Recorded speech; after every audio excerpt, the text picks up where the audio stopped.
자, 그러면 이제 그 사기와 관련된 내용을 좀 볼게요. 자, 여기 보면 이 배경 보면 아간 판천 이후에 열강은 이 체국대우로 이 규정을 내세워서 각종 이탈을 이제 침탈했죠. 왜 러시아만 주냐? 우리도 똑같은 대접을 해달라. 그래서 여러 이제 이권 침탈을 많이 하게 되죠. 여기 보시면 자, 특히 이제 그 중요한 것 중에 철도 부설권인데 요 철도 부설권과 관련돼서 예전에 기출문이 나왔죠. 요거는 좀 뒤에 자세히 더 설명할게요. 그리고 조선 정부도 그걸 또 이제 은근히 또 이렇게 조장을 했어요. 왜냐면 아까 얘기한 것처럼 열강에게 이권 구점을 시켜서 특정국이 조선을 식민지하는 걸 방지하게 한 거다. 그래서 이제 그 당시 이권 탈취가 되게 많았다. 이렇게 보시면 될 것 같아요. 그래서 이권 탈취 두 가지 경우가 뭐냐면 제국주의 열강이 후진 국가에서 경제적 이권을 착취하는 권리와 경제적 기관을 지배하는 권리를 후진국 정부로부터 강제 허용받은 권리 이렇게 두 가지로 나눠볼 수 있어요. 중요한 건 아닌데 예전에 실적 근현대사 교과서에 있기 때문에 좀 약간 얘기해 드린 거야. 그래서 경제적 이익을 착취한 권리 첫 번째는 뭐냐면 철도 부설권이라든지 강상 채굴권이라든지 산림 채굴권, 전선 가설권 그러니까 우리가 알고 있는 그런 것들을 얘기하고요. 그 다음에 이제 경제적 기관을 이제 뭐냐면 그 허용받는 거지 경제적 기관을 통해서 그 후진국 정부부터 강제 허용받는 권위 두 번째 경우는 이건 좀 잘 알려지지 않았지만 해관 운영권이 있어요. 그 당시에 이제 뭐 관세는 다 배로 들어왔으니까 되게 수출 관세권을 갖고 있다 이렇게 보면 돼요. 그 다음에 이제 운영권과 또 수세권 이런 것들인데 이게 원래 청해이 가지고 있었거든요. 근데 나중에 청일전쟁 이후에 일본한테 넘어가요. 근데 청일전쟁 이전부터 실제로 일본한테 그 아웃소싱 했다 보시면 돼요. 위탁 경영 같은 거. 그 다음에 이제 은행 설치권. 자, 이 대표적인 은행이 이제 한려은행 같은 것도 있죠. 한려은행이라든지 그 다음에 이제 좀 뒤에 설명한 제일은행 뭐 이런 것들이 다 이제 여기 속하겠죠. 그래서 특히 이제 우리나라에 많이 진출했던 나라가 일본이죠. 일본. 그래서 일본의 어떤 조선 시장을 독점하고 일본에 차관을 제공하고 일본이 그래서 차관을 제공할 때 공짜로 제공한 게 아니죠. 예. 요때 이제 그 담보 물료 대개 보면 이제 조세 징수권이나 해관세 담보를 내요. 그러니까 앞에서 여기가 좀 청일 전쟁 이후에는 일본이 차관을 제공해서 이렇게 해관 운영권과 수세권을 장악했다 이렇게 보시면 돼요. 그다음에 일본의 대자본가들이 또 진출했는데 대농장을 건설했는데 여기 지역 보시면 알겠지만 주로 이제 어느 지역이에요? 예, 제주도 제주도한다 전라도 지역이죠. 전라도 곡창지대야. 예. 그래서 이 곡창지대에서 이제 뭐냐면 쌀을 약탈해서 그 당시 이제 여기 군산 있죠. 여기 군산을 통해서 이렇게 유출했어요. 목포나. 군산과 목포는 그 당시에는 그 일제 강점기 이전에는 별 볼일 없는 동네였어요. 근데 요때부터 이제 뭐냐면 호남선과 연결돼 갖고 약탈 지역으로 이렇게 변모를 하죠. 이렇게. 자, 그리고 일본이 상품 수출과 군대 수송을 위해서 침략 도구로서 이게 이제 했는데 요건 뒤에 좀 다시 이제 설명할게요. 요거는 그래서 철도망을 이제 했다. 우리나라 기본적으로 십자형 철도망은 다 일본이 이제 기본을 깔아줬다. 경인선, 경부선, 경의선 이런 것도 있고요. 그 다음에 강산도 있죠. 청일전쟁 이후에 열강대 강산체육권이 되게 심했는데 그래서 이게 국내 자본 축적에 저해가 돼. 특히 이제 우리나라 같은 경우에는 금이 상당히 많았어요. 근데 이 금을 일본이나 미국이 많이 가져갔죠. 그러다 보니까 근본이 태양 같은 것들 잘 못해요. 나중에 뒤에 얘기했지만 금이 많음에도 불구하고 근본이 태양 같은 걸 잘 안 됐다. 그래갖고 이제 대표적인 강산이 이제 뭐냐면 그 웅산금강이 있어요. 웅산금강. 이게 제일 유명한 금강이죠.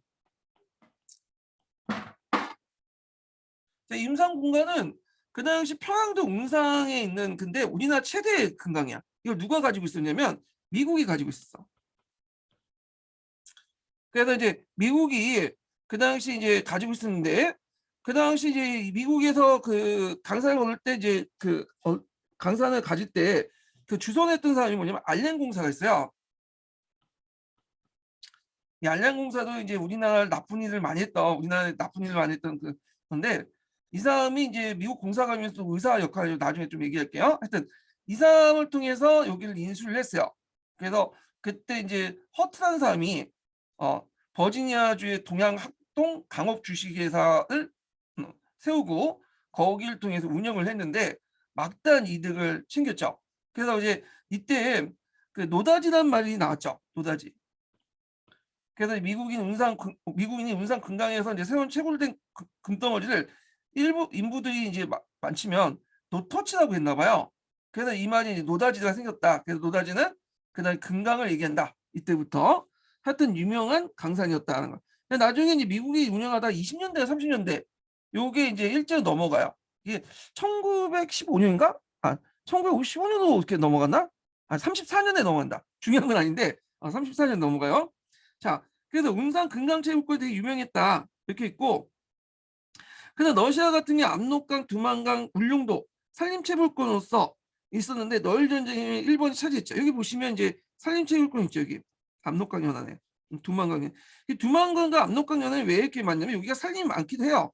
많기도 하고 여기인데 이게 되게 뭐냐면 운반이 편해서 그래요. 왜냐하면 여기에서 목체를 해갖고 발체를 해가지고 여기 강을 띄우면 이렇게 강을 띄워가지고 이런 식으로 해갖고 뭐냐면 운송을 할 수 있죠. 특히 압록강 연안에 있는 것들은 이제 보면 여기에서 목재를 내갖고 강을 이렇게 해서 이용해갖고 또 보내면 여기 신의주라는 곳이죠. 신의주에서 딱 이렇게 채집을 해갖고 나중에는 이렇게 경의선과 경부선을 이용해갖고 이렇게 일본으로 운송을 해요. 예. 그래서 이제 신의주 같은 경우에는 여기가 원래는 의주가 원래 중심지였죠. 신의주가 중심이 됐던 것도 의주가 이제 여기 서지 않고 신의주에 여기 있었던 것도 요 체벌권하고 관련됐어요. 이게 이제 러시아에서 일본 넘어가잖아요. 예. 그래서 있고 울릉도도 상당히 이게 살림이 되게 좋아요. 예. 그래서 예전에 김옥균 같은 사람들은 울릉도의 살림을 보고 이게 괜찮고 나무도 좋기 때문에 그걸 팔아가지고 일본에 팔아서 뭔가 이제 그 개혁 자금을 마련하자 그런 구상까지 했어요. 이게 이제 교과서에도 나오더라고요. 09년 개정 교과서에도. 자, 그래서 이제 이런 거와 연결돼서 보시면 될 것 같고요. 자, 그 다음에 이제 일본 이제 식민지 경제 체제 형성을 볼게요. 자, 요 시기는 이제 어떤 시기냐? 너일 전쟁이 끝나고요. 너일 전쟁이 시작되는 해가 이제 1904년이죠. 엄밀히만 1905년이라고 볼 수가 있는데, 자, 그래서 이제 나중에 항일 병탄까지 요 시기를 얘기하죠. 요거는 이제 거의 일본이 정치나 경제적으로 완전히 장악했던 시기예요. 예. 그래서 일본이 이제 서양 열강인데 눈치를 보면서 이제 얘네들 승인을 받으면서 점진적으로 이렇게 그냥 하나씩 먹었던 시기죠. 요 시기가. 그래서 너일 전쟁 이후 일본의 경제 침탈을 보면 항실 중심의 상공 지수를 완화시키고요. 그 일제는 한국의 경제 지수를 예속화시키기 위해서 항실 제도를 국유화시키고 항실을 장악해서 각종 이권을 탈취했고요. 그다음 내장원은 이제 얘기하겠지만 나중에 강무개혁 때 그전이죠. 이제 너일 전쟁 이전이니까 강무개혁 때 그 뭐냐면 항실 재정의 중심 역할을 했던 것이요. 그래서 이제 그때 이제 정경유착이 심했죠. 정치인들에게 이제 뇌물 주고 독점권을 받는 그런 것도 있는데 이런 것들 각종 회사를 없애고 해산했다는 거.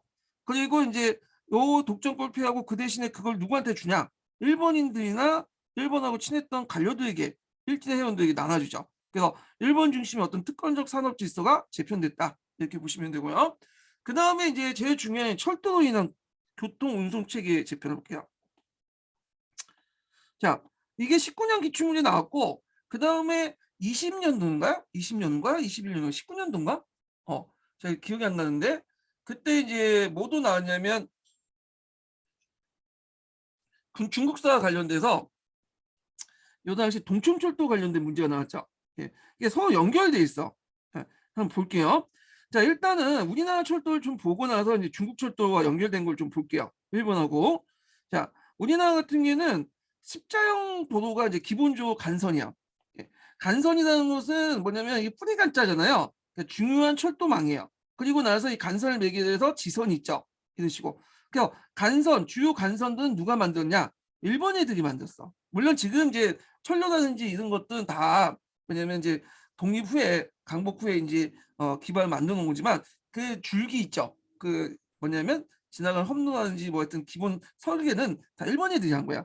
자, 그래서 이제 먼저 볼게요. 그래서 그 어떤 게 만들어진지 차례대로 볼게요. 첫 번째 만든 게 우리나라 최초의 철도가 경의선이에요. 경인선이지, 경인선. 경인선은 그 서울 경자에다 인천잖아요. 그러니까 서울과 인천입니다. 한국 최초의 철도고 원래는 이게 미국의 모스사가 부속권을 얻었어요.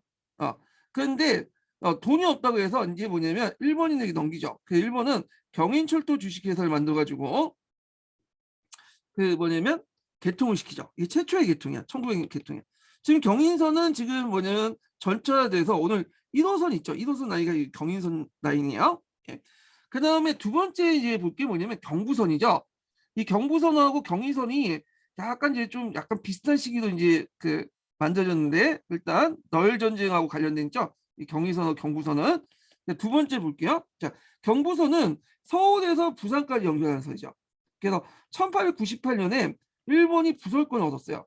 그때 일본이 경부선 부설권 얻고 나서 이게 너무 대규모 산업이다 보니까 뭘 만들냐면 경부출도 주식회사를 만들어. 따로 회사를 만들었어. 네, 여기도 만들었지만 여기도 만들었어. 그때 일본 관료 자본도 많이 들어갔고요. 그리고 일종의 군민주가 됐어. 그래서 삼성 아시죠? 삼성이 일종의 군민주잖아. 삼성전자가. 그래서 저도 삼성전자에 이제 대규모 투자를 했는데 삼성은 망할 리가 없기 때문에 삼성전자 망하면 우리나라가 망하는 거죠. 예. 그래서 예금 적금을 가만히 세니까 적금 금리 보니까 차라리 그냥 삼성전자에 넣으면 이게 우상향은 될 것 같아서 지금 넣고 있어. 한 3, 4년 약간 기대를 해갖고 장기 투자를 하고 있거든요. 마찬가지야. 그 당시에 그 삼성전자 주식이 그 당시엔 일본에는 경부철도 주식회사였다. 그 많은 국민들이 그 주식을 샀다라는 거죠. 국민주 역할을 했다는 거죠. 그래서 이제 1901년에서 1904년까지 공사를 하다가 1905년에 개통을 했다. 이렇게 보시면 되고 이거는 이제 널 전제와 연결돼서 병력 수송하고 이제 연결돼서 보시면 돼요. 예. 여기 개통은 1905년이지만 이미 일부 구간에서는 병력 수송을 위해서 뭐냐면 일본은 개통했겠죠. 미리. 그래서 이제 정식으로 개통한 걸 얘기한 거고요. 그 다음에 이제 세 번째로 이제 개통된 것은 경부선과 거의 비슷한 경의선이야. 경의선은 여기 보시면 서울에서 평양을 거쳐서 신의주까지 이렇게 연결되는 선이죠. 그래서 여기에서 의는 신의주야. 그래서 원래는 이게 프랑스 회사에 넘어갔어. 프랑스의 이제 피부회사가 이제 부속권을 얻었는데 왜냐면 프랑스 애들이 이제 보니까 일부 그 러시아 애들이 보니까 여기 쭉 시베리아 철도를 거쳐서 여기에서 이제 동중철도까지 이렇게 연결돼 갖고 얘네들이 또 관심 있는 게 또 한반도 쪽에 관심이잖아. 근데 얘네들 이쪽에 갖고 한반도까지 건설할 것이다 철도를. 이 선이 이제 이렇게 해서 시베리아 철도에서 동춘철도에서 이렇게 넘겨서 이렇게 건설할 것이다. 그렇게 생각하고 했는데 이게 공사가 예상에도 좀 늦어졌어요. 그러니까 이제 뭐 자본이 없다고 해서 흐지부지 했다가 기간이 지나니까 부조건 소멸된 거야. 그래서 이제 이걸 누구한테 넘겼냐면 대한철도 주식회사 박기종이거든. 이게 예전 기출문제 나왔죠. 그렇지만 자금이나 기술이 부족했기 때문에 성공하지 못하고요. 다시 국내부 철도국에서 해소가 됐어. 그래서 그때 이제 국내부에는 서북철도국의 개설 이용식이 이제 착수했지만 안 됐고 결국에는 이제 그 러시아의 경의철도 부속권을 요구했지만 러시아가 거절당하고 그러다가 1904년에 널 전쟁이 났죠. 그래서 널 전쟁 때 일본이 한일 의정서에 근거해서 부속권을 획득했어요. 그래서 착공해서 부분 개통했어. 왜냐하면 이때 이제 왜 이걸 원했냐면 일본 애들이 여기 러시아 싸우기 위해서 병력 빨리 수송해야 될 거 아니야. 빨리 공사를 했어. 그래서 정식 개통한 건 왕종 개통 1906년이지만 이때 이제 병력 수송을 위해서 부분적으로 개통한 거야. 그러니까 이제 보통 그 군수 물자들 운반하는 부분만 개통하고 민간 수송 같은 거 개통한 건 1906년에 넘어가서 한 거야. 그래서 이렇게 이제 만들어줬고 그 다음에 네 번째로 개통한 게 뭐냐 하면 순서가 이제 어떻게 된 거야? 이게 호남선이죠. 예, 호남선은 대전에서 출발해서 군산까지 연결되는 거죠. 예, 군산에서 나중에 이제 강주나 이렇게 거쳐가지고 이게 안 나왔지만 목포까지 이제 지선이 연결되긴 하는데 그래도 이 호남선이야. 그래서 1911년에서 14년까지 완공하죠. 그래갖고 이제 있고 그래도 이때 군산 여기 난 다음에 강주 이런 도시들이 그 당시 호남선이 개통되면서 뭐냐면 커졌던 도시들이에요. 강주는 예전에 전라도에서 그렇게 큰 도시가 아니었어요. 네. 예전에 전라도 도시가 큰 게 나주하고 전주였잖아요. 그래서 그걸 합쳐서 전라도라고 하죠. 그래서 하여튼 이렇게 있고 요 호남선은 이제 전라도 지역에 쌀을 유치하는 거죠. 여기 모아가지고 군산항에서 아니 목포항에서 빠져서 이제 일본으로 가는 거죠. 얘네들이. 자, 그리고 이제 네 번째가 이제 이게 네 번째죠. 다섯 번째가 뭐냐면 경원선이야. 경원선은 여기 서울에서 이제 뭐냐 원산까지야. 아, 예전에 이제 그 어디 가냐면 금강산 가는 길 있죠. 여기를 이제 경원선 뚫어놓은 거야. 여기는. 네. 그래갖고 이제 여기는 1899년에 국내 철도 주식회사가 부속권을 얻다가 자금을 부족해서 나중에 일본이 획득하고 그 다음에 완전 개통은 1914년에 일어났어요. 이게 그리고 지금 경원선도 있죠. 우리나라에 경원선 있는데 경원선 이렇게 막혔죠. 철만을 계속 달리고 싶다 하면서 지금 거기가 문산 쪽까지만 연결된 것 같아. 도화선역인가? 예. 그래서 있고 여기는 부문 지금 연결돼서 그래서 동두천까지 해서 그 1호선 라인 있죠. 여기가 예전에 경원선 라인이야. 여기가 통일되면 여기가 상당히 땅값이 오를 것 같은데 경원선 라인에 제가 양주에 살고 있어요. 예. 자, 그 다음에 이제 여기에서 이제 받고 그러면 이제 여기에서 이제 국내만 연결하는 게 아니라 일본 애들은 요걸 만든 거 이제 일본하고 대륙을 연결시키려고 했거든요. 자, 그러면 일단은 좀 볼게요. 일단은 여기 보면 이제 부산에서 이제 오면 부산에서 어떻게 연결되냐? 여기 부간 연락소가 있어. 간부 연락소라고요. 그래서 경부 저기 철도에서 이렇게 왔던 물자들을 이 당시 부간 연락소, 간부 연락소를 통해서 이렇게 해서 일본의 이제 시모노세키로 연결돼. 그래서 시모노세키에서 내리면 다시 일본의 철도망을 통해서 연결돼요. 이렇게 연결됐고 그 다음에 이제 요걸 또 한반도의 병력과 그다음 물자를 또 이렇게 만주나 중국을 넘기려고 했거든요. 이동을. 그래서 서로 연결되는데 그래서 얘네들이 이제 보면 자, 처음에 만주 지역에 철도를 건설했던 나라는 일본이 아니라 러시아야. 러시아 보면 이제 시베리아 철도가 있잖아. 시베리아 철도. 예. 시베리아 철도 이렇게 있고 그 다음에 이제 하얼빈부터 해갖고 이렇게까지 장춘까지 그 다음에 블라디보스토크까지 연결한 철도가 동촌철도였어요. 북만주 철도라고 이제 했죠. 그래서 삼국 간섭 시 후에 이제 러시아가 부설권 획득해서 건설했는데 러시아 혁명 때 소련이 이권을 계승하다가 나중에 안주사병의 만주국에게 양도야. 요 라인이 예, 요 라인이 이렇게 됐다. 그리고 여기에서 이제 장춘에서 여순까지 있죠. 요거 예전에 시험 문제 나왔죠. 요게 남만주 철도예요. 남만주 철도. 원래는 이제 너일 전쟁 때 전까지 여기까지 이제 일본이 그 러시아가 부설을 하려고 했어요. 그런데 이제 그러지 못하고 결국에 일본의 부설권 양도하고 요 라인은 남만주 철도 주식회사를 설립해서 요 라인은 이제 그래서 요 라인을 지키는 부대가 이제 우리가 알고 있는 유명한 간동군이죠. 얘네들이 철도 라인을 지키기 위해서 이제 파견된 부대인데 얘네들이 이제 만주사변을 일으키고 있잖아요.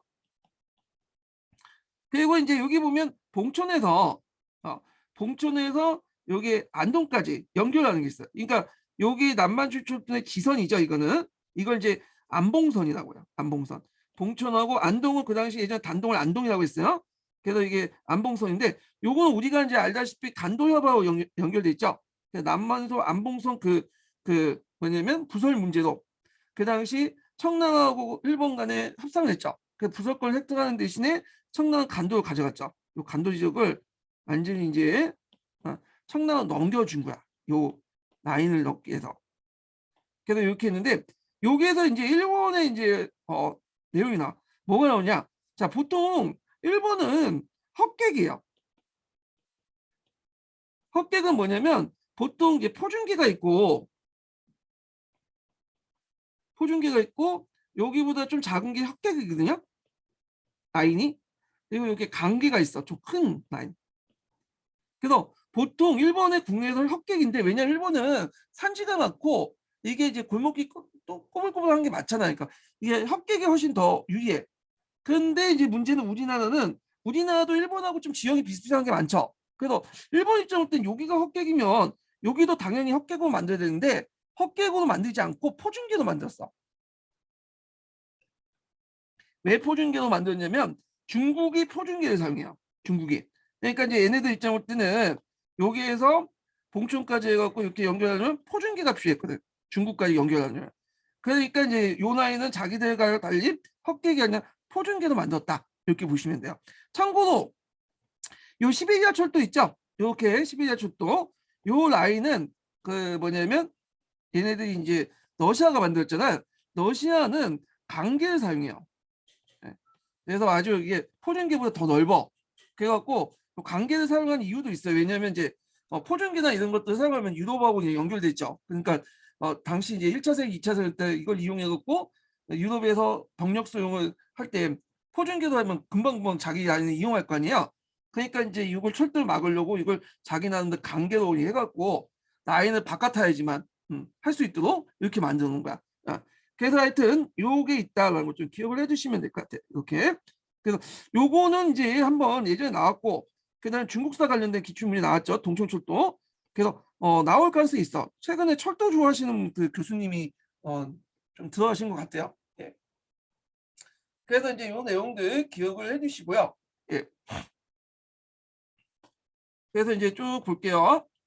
자, 그래서 너일 전쟁 과정에서 급선한 건구선과 경의선 철도 인해서, 그러니까 요때 급설된 것은 이제 일부 이제 뭐 구간만 이용한 거죠. 아직까지는 너일 전쟁 끝나고 나서 이제 정식 개통한 거고 군사적 용도 쓴 거고. 그래서 철도 인해서 교통 운수 체계가 개편도 국내 산업 전반에 큰 영향을 미쳤다. 한일 유정서, 그러니까 경부선, 경의선을 이제 철도 얻는 것은 이제 특히 경의선 있죠.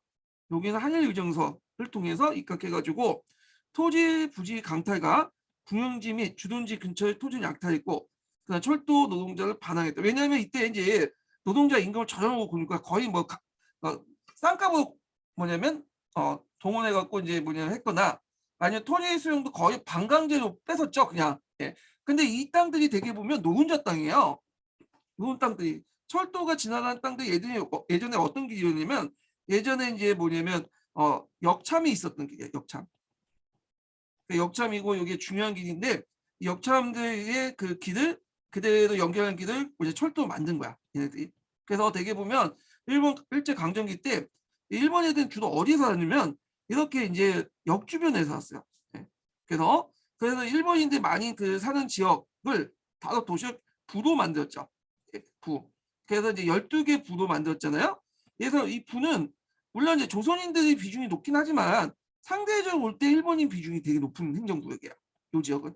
그러니까 이제 여러 가지 뭐 혜택도 주고 그다음에 지방자치할 때도 의결권도 주고 그런 거예요. 그래서 요번에 부 개편 관련된 내용이 나왔죠. 예. 그래서 이 12개 부는 이렇게 일벌제가 이제 통치하는 과정에서 자신의 거점 도시를 만들기 위해서 12개를 뒀고요. 그 기존에 이제 뭐냐 도시 중에 포함된 것도 있지만 아닌 것도 있어요. 그래서 이제 이런 그 아닌 거지만 기존에 이제 어떤 좀 큰 도시들은 지정면이라고 설정해줬어. 지정면. 따로 관리했죠.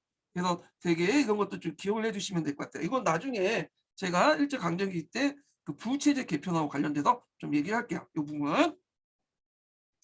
자, 그래서 이제 그 일본인 집거지에 된 철도 역사 주변에 새로운 근거지가 마련했고, 그래서 1910년에 대구, 대전 같은 부행정구역 개편됐다. 12개 중에 있죠. 그래서 대구나 대전이나 이런 데서는 이거는 정통적인 어떤 중심지가 아니었죠. 물론 대구는 예전에 이제 경상도 지역의 좀 중심지역이긴 하지만 예전에 비해서 그렇게 큰 도시는 아니었어. 그러니까 예전에 조선시대에 비해서는 조선시대에는 그렇게 큰 도시는 아니었어요. 근데 여기가 철도망이 던지고 지나가고 그러면서 어떻게 점점 커진 거야. 그러면서 이제 일본인들이 많이 사니까 여기를 부행정구역을 했죠. 예. 그래서 이런 것들 보시면 되고요. 그다음 일본의 금융 지배를 볼게요. 자, 일본은 이제 그 개항 직후 제일은행을 설립했어요. 제일은행. 근데 이때 제일은행은 후에 이제 메가드 화폐 개혁 때 제일은행은 좀 약간 성격이 달라요. 이때 제일은행은 개항장에 있는 사립 제일은행이야. 그러다가 이제 나중에 국립을 만들어갖고 제일은행 지점이 설치되고요. 그리고 이제 일제히 그 경제 침대 뒷받침하기 위해서 전국 주요 도시에 출장 설치하죠. 그리고 나서 1902년에 제일은행권을 발행해요. 제일은행권. 자, 제일은행권을 왜 발행하냐면 이거 좀 약간 설명이 긴데 일본이 원래는 그 은본위 화폐 제도, 은퇴한 제도를 실시했어요. 그 당시 영국이 은퇴한 제도를 실시했거든요. 그 은을 가지고 와서 퇴안을 해주는 그런 제도를 실시했다. 이렇게 보시면 될 건데 제가 말 잘못했네요. 은퇴한 제도가 아니라 은본위 제도라고 보시면 되겠네요. 은본위. 다시 설명할게요. 영국이 이제 일본이 그 영국의 그 당시 국제적 금융 국가였잖아요. 그 은본위 제도를 실시해요. 그러니까 은본위 제도는 뭐냐면 은을 기준으로 해서 금과 동의 환율 비율을 이제 결정하는 거야. 예. 그래서 이제 했는데 점점 이제 은이 아니라 금으로 옮겨가죠. 그래서 이제 일본도 그 추세에 맞춰가지고 이제 뭐냐면 근본위 태안 제도가 실시됐어.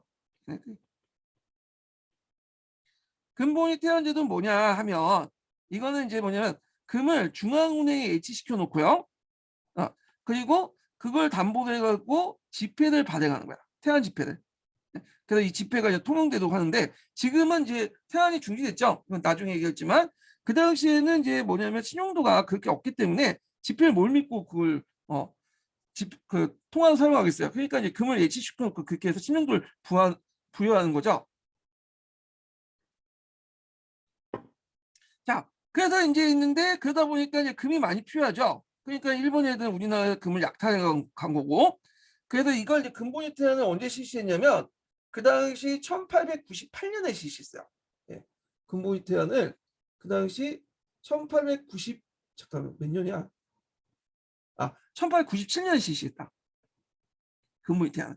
그래서 그 당시 이제 근본위 태안을 1897년에 이제 실시하니까 예전에는 일본의 엔화가 많이 조선에 들어왔죠. 근데 왜 들어왔냐면 그때는 이제 찍어내니까 이제 들어온 거고 불태안 지폐가 그런데 여기는 태안 지폐잖아.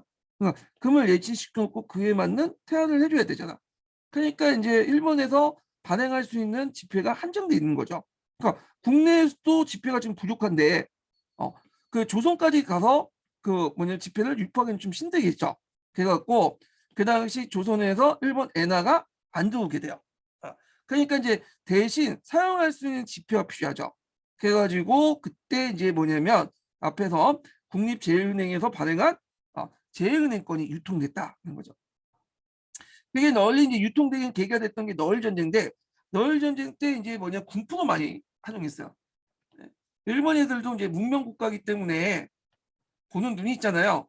전쟁하는 과정에서 예전처럼 약탈할 수 있고 그런 것도 아니기 때문에 일단 그렇다고 돈이 있는 것도 아니고 그래서 군포로서 나중에 주겠다고 그날 제은행권을 주고 그리고 뭐냐면 물건을 가져온 거야 우리나라한테 일반 사람들한테 그 군포가 일종의 화폐구시 역할을 한 거죠. 그래서 유통량이 합하면서 조선의 금융을 지배하게 되고 그리고 이제 제은행이 이제 너일 전쟁 이후에 한국에 국고금을 취급하게 되고요. 그리고 한국 정부의 화폐 발행권을 박탈하면서 화폐 정리 사업을 하게 되죠. 그래서 제은행이 대한제국의 중앙은행 구실을 하게 된다. 이게 좀 기억을 해두시면 돼요. 이게 이제 몇 년까지냐면 1905년에서 1911년. 그래서 제일은행권이 그 당시 우리나라에 유통이 됐다. 그래서 이 제일은행권은 일본에서 발행한 돈이지만 일본에 사용하지 않은 화폐야. 예.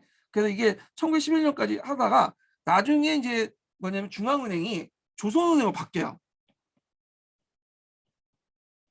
지금 한국은행 가보시면 저기 낡은 건물 있잖아요. 그 앞에 박물관 쓰이는 건물.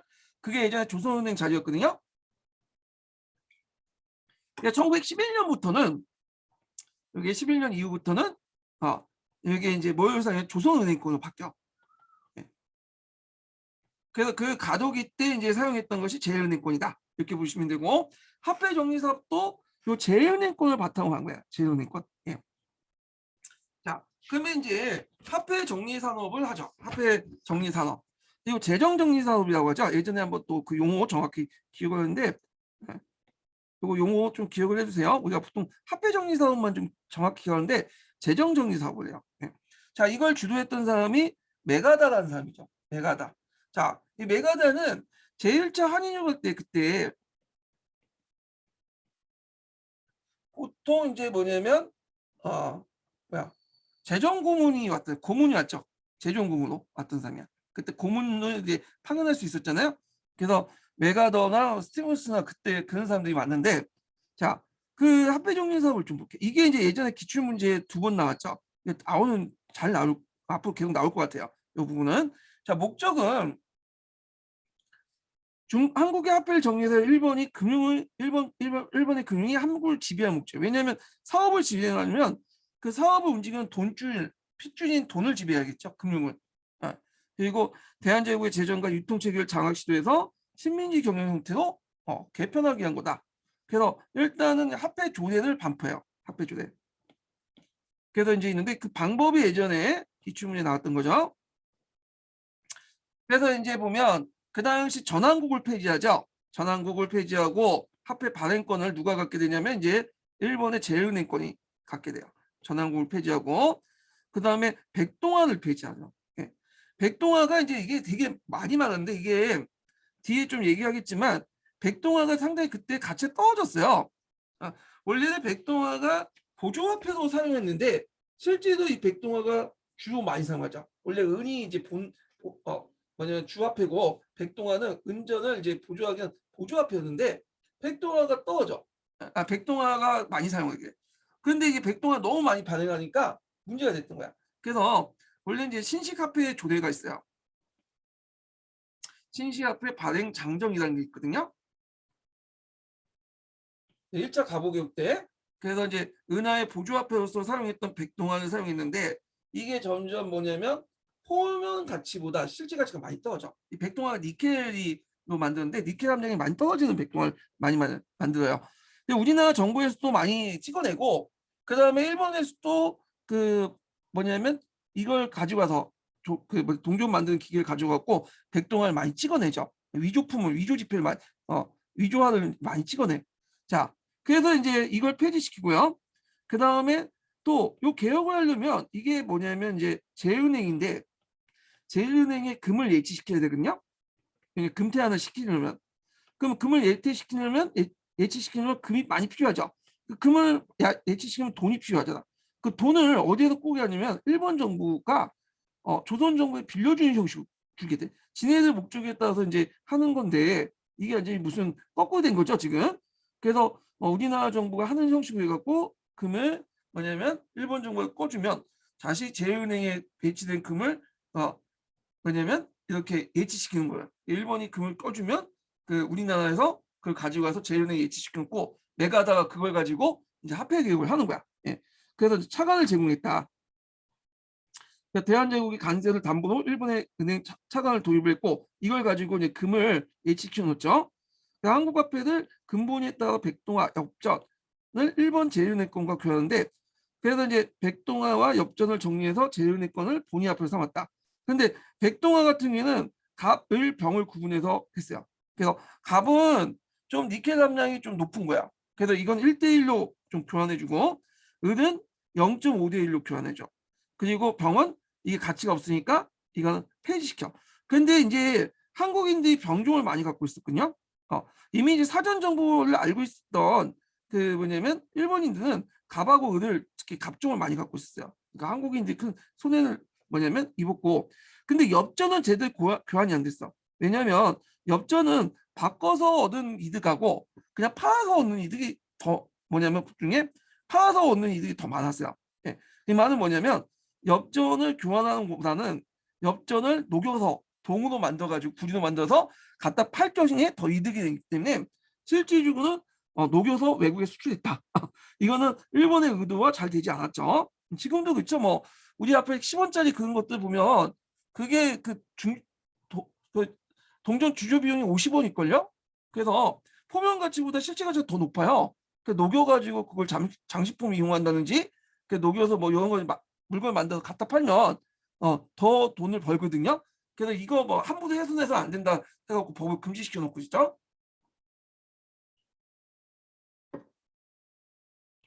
그리고 부동가 교환이고 1대1의 교환이 아니라 제은행 건보다 적게 교환해줬고 가치를 낮춰서 소액 교환을 거부하고 거액 교환을 인정했기 때문에 중소상인들이 타격을 입고요. 그러나 교환 기간이 3일에서 7일 있고 홍보기가 짧고 대개 일본 상인들 사전에 정보를 제공했기 때문에 얘네들 자신이 갖고 있는 변종을 을종을 이제 폐기 처분하고 그 다음에 얘네들이 그걸 어디에 사냐면 땅을 샀어. 이걸 어떤 식으로 하냐면 병종과 을을 가지고 가서 땅을 산 거야. 그래서 시가가 10원인 것을 너네도 한 30원 주겠다 해갖고 30원 넘기고 그리고 나서 이제 이 땅을 사둔 거죠. 그런데 이때 넘길 때 준 그 동전을 뭘로 주냐면 백동안, 질낮은 백동안 줘. 근데 농민들 그거 모으고 있다가 갑자기 뭐예요? 제은행 거로 교환하는데 요걸 안 바꿔준 거나 0.5대 1로 바꿔준다는 거야. 그 개손해 보겠죠. 이런 것들. 자, 그다음에 이제 외약이라는 게 있어. 보통 우리가 여기 이제 그 재정정리사업이라 해갖고 화폐정리사업만 하는 것도 있지만, 그러니까 화폐정리사업에서 그래서 화폐만 정리하는 것도 있지만 재정 전반적인 정리사업이에요. 그러니까 화폐정리사업이 되게 중요한 비중을 차지하고 있지만 그거 외에도 뭐도 있었냐면 외액이라는 것도 있어. 이걸 외액을 폐지시켰다. 네. 이건 뭐냐면 지방간이 징수한 세금을 직접 중앙정부에 보내지 않고 상인들을 통해 간접적으로 보내는 가능해요. 그래서 그 과정에서 상인들이 이용하거나 횡령하여 고지대 자금을 이용했던 거다. 그러니까 그 당시에는 뭐 전산망이 그렇게 발달이 못했잖아요. 그러다 보니까 이제 지방간들이 그 돈을 보낼 때 누굴 이용하냐면 상인들을 이용해. 그래서 예를 들어서 이제 지방간이 뭐 1월 달에 이제 상인들 주면 얘네들 뭐 9월 달에 이제 중앙에 납부하는데 그 과정에서 띄어먹거나 유용이라는 것은 한 8개월 동안 그 뭐냐면 고지대로 돌리죠. 그래서 이득을 얻은 다음에 돌려주는 거야. 주식에서 말하면 공매도 같은 거, 네, 그런 짓을 한 거야. 네. 자, 그래서 이제 이렇게 하니까 조세 측에 무난하고 권력기관이나 지방간 정보 고관대 유착이 심하니까 결국에는 폐지가 되죠. 네. 그러다 보니까 화폐국 때 이 외액이 폐쇄되면서 조선상인들 자본이 부족한 현상이에요. 그건 뭐냐면 조선상인들이 이 외액을 통해서 뭐냐 어느 정도 유동자본을 확보했거든요. 그러니까 일시적으로 필요했던 어떤 자본들을 확보를 했는데 이런 것들이 부족했다 이렇게 보시면 돼요. 거기에다가 또 뭐냐면 우리나라 같은 경우 어음 제도가 있었어요. 이거 어음은 지금도 있는데 어음은 이제 상품을 사고 며칠까지 뭐냐면 돈을 주겠다 약속을 하는 거잖아요. 예. 그래서 이제 있는데 이런 어음 제도가 있었는데 근데 이제 문제는 갑자기 뭐요? 갑자기 이렇게 그 화폐 개혁 사업 갑자기 생각났는데 갑자기 메가다의 화폐 개혁을 하겠다고 하니까 화폐 정리 사업을 하겠다니까 이 문제가 생긴 거야. 그래서 그 당시 이제 뭐냐면 그 어음을 갖고 있는 채권자들이 빨리 돈을 내라고 하니까 그 당시 이제 상인들이 당장 돈이 없잖아. 그러다 보니까 대규모 부도 정상이 일어나요. 그리고 그 기업들을 이제 가치가 떨어진 기업들을 IMF 때 이제 미국 기업들이 와가지고 우리나라 기업들 헐값 떨어진 거를 막 사들였죠. 그와 비슷하게 이제 막 사들이기 시작한 거야. 예. 그런 것도 기억을 해두시고요. 그래서 이제 이렇게 하면서 금융공황이 일어났다. 그래서 상인자분들이 우리나라 상인자분들이 유동자분들이 갑자기 부족하고 빚 도촉을 이제 받게 되는 거죠. 빨리 교환을 해야 되니까 채권자들 돈 달라고. 그리고 이제 농촌 경제에서 분해해서 농민들이 농촌이 유익돼. 왜냐하면 농민들이 토지를 어떻게 많이 팔았잖아. 예. 그래서 이제 이런 것들이 몰락했고 그리고 이제 요때 뭐냐면 또 공황이 일어나요. 예. 그러니까 그레이트 디프레이션 그러니까 이제 공황이 일어나죠. 이 공황은 물가가 떨어지는 현상을 얘기하죠. 그러니까 기껏 물건을 만들고 농산물을 만들었는데 물가가 떨어지면 손해를 보잖아. 그래서 이런 것들이 농민들에게 큰 타격을 줬다는 거. 자, 그다음에 서울의 상인들이 한일은행을 설립하죠. 그 대응해서 한일은행을 설립하고 민족자본들이 했지만 이제 민족자본들 대거 뭐냐면 자유은행이 약속돼. 왜 돈을 빌려줬더니 못 갚잖아. 그러다 보니까 이제 민족자본들이 뭐냐면 부실채권이 많아지면서 이런 그 은행들이 제일은행에 예속됐다 이렇게 보시면 돼요. 자, 일본의 자본 축적과 경제 침략에 기여했고 조선의 산업 자산 증가, 농촌의 기업의 분홍이 기업적 분홍의 성장이 봉쇄됐고요. 그리고 이걸 통해서 일본이 식민지배에 필요한 자금을 현지에 조달했다. 예. 그래서 이게 좀 눈여볼 게 뭐냐면 일제들이 그 우리나라를 통치할 때 두 가지 원칙이 있어요. 나중에 또 얘기할 텐데 첫 번째로는 어, 식민지 자금은 자체 조달한다. 식민지 자금은 자체적으로 조달한다. 네, 자급자족한다. 일본 본국부터 돈을 받지 않고 자체 조달한다. 이게 첫 번째 원칙이고 그 다음에 가성비 있는 통치를 한다. 하는 거야. 네. 최소의 비용을 통해서 최대의 효과를 뭐냐면 누리려고 했어요. 예. 이런 두 가지 원칙을 깔고 이제 우리나라를 통치한 거야. 예. 자, 하여튼 그래서 이제 이때 화폐 정리 사업 이후에 일본 주도로 서민 신용 금고인 이제 금융조합이 개선됐다. 예.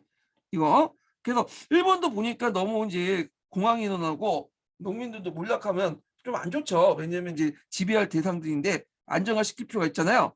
그래갖고 이제 뭐냐면 통감부 시기 때 1907년에 그 서민 신용 기관을 만들었는데 이게 뭐냐 금융조합이야. 이거 암기해 두세요. 이게 별 중요한 건 아니지만 18년 기출문제 나왔기 때문에 암기해 두셔야 돼요. 네, 이거 금융조합. 그래서 금융조합은 오늘날 어디에 전신이냐면 농협의 전신이야. 농협. 농협 한번 다녔던 분들은 이거 다 맞췄을 것 같아.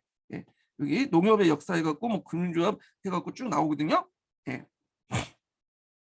자, 그 다음에 우리나라 이제 재정을 예속시키기 위해서 그 당시 일본이 차관을 제공했죠. 예. 근데 실질적으로 아까 말한 것처럼 제일은행이 이제 중심으로 화폐 정리 사업을 할 때 일본 애들 금이 필요하니까 우리나라 정부의 이름으로 차관을 도입을 했잖아요. 자기들이 하는 건데 우리나라 정부 이름으로 도입해갖고 한국 차관이 돼버린 거야. 자, 그래서 이제 일단 재정을 장악하면 일본이 쉽게 우리나라를 예속시킬 수 있겠죠. 그래서 빚을 지기 위해서 재정을 이제 장악하고 그러면서 일본이 이제 경제적으로 예속시키는 그런 거니까 자 이걸 알고 있는 이제 우리나라 사람들은 국제 보상 운동이 그걸 하려고 했고 이걸 타파하고자 그다음 토지 약탈을 했어요. 그래서 처음에는 널 전쟁 기간 동안 한일 유정서를 근거로 해서 항우지 개간권을 요구했죠. 자 그런데 보안회와 국민의 강력한 반대를 초래했고 그 다음에 동양척식 주식회사 성립됐어. 그래갖고 국가 수유의 미개간지와 역둔토 를 계획적으로 약탈했다. 그 동양척식 주식회사는 후에 한반도 만주 지역에 이제 뭐냐면 토지 약탈하는데 청병 역할을 하죠. 그리고 역둔토 같은 경우에는 역에 딸려 있는 역참에 딸려 있는 토지예요. 간유지예요, 간유지. 국가 토지. 근데 이거 대개 보면 이제 뭐냐면 철도망하고 연결돼 있어. 아까 얘기했지만 이 철도망 자체가 예전에 조선시대 때 역참이 깔려있던 지역이거든요. 그래서 이런 땅들 수익 뭐냐면 노동자 땅들 거의 반강제로 이제 매입을 해가지고 이렇게 했다는 거. 그래서 이제 을사조약 이후에 많은 일본인들이 이주하여 토지를 점유했고요. 그때 이제 양무개혁이 좀 미진했죠. 그래서 이때 토지 소유권 확립 말고 지계제를 발행했는데 이걸 등기제로 이제 법제화시켜. 예. 그래서 부동산 등기제도가 시작됐다. 그래서 부동산 등기제도가 1905년에 시작됐고요. 그래서 부동산 매매를 할 때 꼭 이제 관공서에 등기를 해야지만 소유권이 이전됐죠. 지금도 그래요, 부동산은. 그리고 이제 그 후에 토지가옥 증명 규칙을 제정하고 부동산 등기제도를 실시해갖고 우리 일본인들이 우리나라 토지 소유를 합법화시켰다. 네. 이거는 강무개혁하고 좀 다른 거야. 강무개혁은 뒤에서 하겠지만 강무양전 때는 강무 지계 발급할 때는 지계 발급할 때는 일본인한테는 발급 못하도록 했어요. 토지 소유를 못하도록 외국인들에게 뒤에 좀 얘기할게요.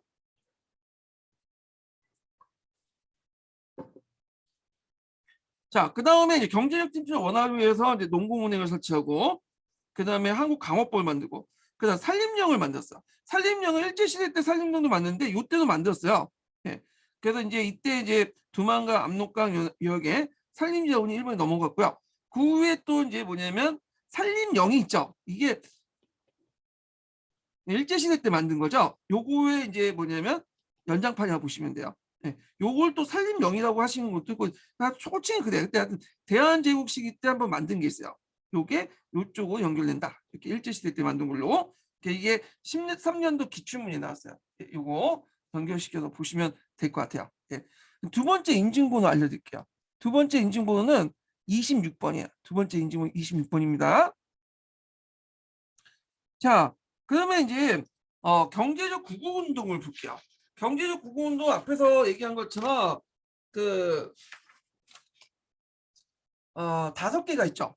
네, 배터리가 이제 안에 더 하고 싶어도 이 배터리 때문에 지금 못하겠어요. 좀 약간 늦게 시작했으니까 요것만 좀 설명을 끝낼게요. 요거는 좀 간단하게 끝낼게요. 여기는 자 거기 보면 경제적 그 구국운동을 크게 정부 주도와 그다음 민간 주도 이렇게 이제 두 개로 볼 수 있죠. 정부 주도는 방공령. 그다음에 이제 또 하나는 이권 수호운동 이렇게 있어요. 이권 수호운동. 그다음 상권 수호운동. 그다음에 항무지 개간권 운동. 그다음에 이제 국제 보상 운동. 그다음에 또 하나가 2건, 3건, 이렇게 하나, 둘, 셋, 넷, 5개 이렇게 이제 볼 수가 있죠. 이렇게. 그리고 이제 경기 구금운동이고 경제적 대응에서는 뭐 이렇게 이제 뭐 간세권 회복 노력도 있고 그다음에 뭐 상해사도 설립하고 그다음에 여기 보면 이제 해상국국 같은 걸 뭐 조직하고 등등. 그다음에 이제 여러 가지 뭐 기업이나 관공서, 학교 등을 마련하고 그리고 그다음에 이제 이런 변화들 이런 것들 이제 볼 수가 있겠죠. 예. 그런 것들 이제 보시면 되고 자 그래서 이제 이런 내용들 이제 봐야 되는데 요거는 오늘 지금 시간이 약간 늦어서 여기까지 하고요. 오늘 여기에서 끝낼게요. 예, 약간 배터리를 이제 좀 금방 닫을 것 같아서 그것도 있고요. 자, 오늘 수고하셨고요. 요 뒷부분은 저희 주말 때 강의 때 하겠습니다. 네, 수고하셨습니다.